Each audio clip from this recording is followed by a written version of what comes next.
اعوذ باللہ السمیع العلیم من الشیطان اللعین الرجیم بسم اللہ الرحمن الرحیم۔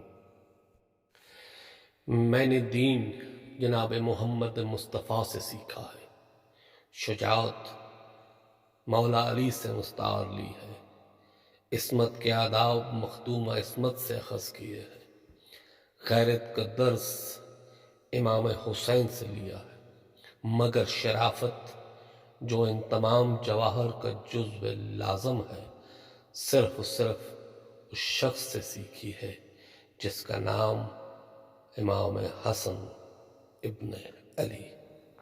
تاریخ انسانیت نے اب تک اپنے صرف دو رنگ ترتیب دیے ہیں، جن میں ایک رنگ سرخ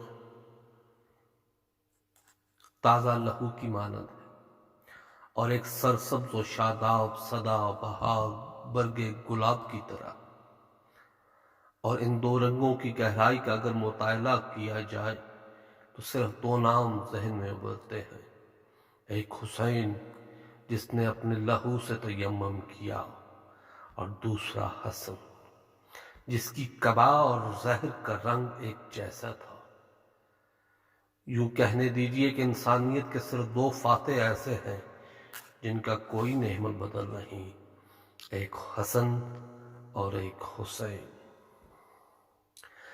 میں جب بھی سبط اکبر شہزادہ کونین جناب امام حسن کی زندگی پر غور کرتا ہوں تو مجھے امام حسن کی تمام زندگی زیتون کے اس شاخ کی طرح دکھائی دیتی ہے جس کی رگوں کا لہو دائمی امن کی علامت بن کر رہ گیا ہو۔ یوں لگتا ہے انسانیت کے صحرا میں حسن وہ زیتون کی شاخ ہے جس کی قسم خدا وند نے قرآن میں کھائی ہے، والتین والزیتون۔ اے شہزادہ امن، شہزادہ سبز کباؤ، روح سقراط کا ہدیہ عقیدت قبول فرماؤ۔ سقراط کے بعد اس کی پیروی میں کسی اور نے زہر پینا قبول نہیں کیا، مگر تیرے بعد علی ابن الحسین سے لے کر امام حسن عسکری تک تقریباً 8 دیر اور جری راہبران راہ زندگی ایسے ہیں جو سچ بول کر زہر پی کر سقراط سے زیادہ عظیم اور ہدایت کی حامل زندگی جیت گئے۔ امام حسن مجھے تاریخ کربلا کی ترتیب و تزئین تیرے فکر و تدبر کی مرہون منت نظر آتی ہے کہ تیرا بیٹا قاسم اس تاریخ کی ہر سطر میں جلی حروف میں شامل ہے۔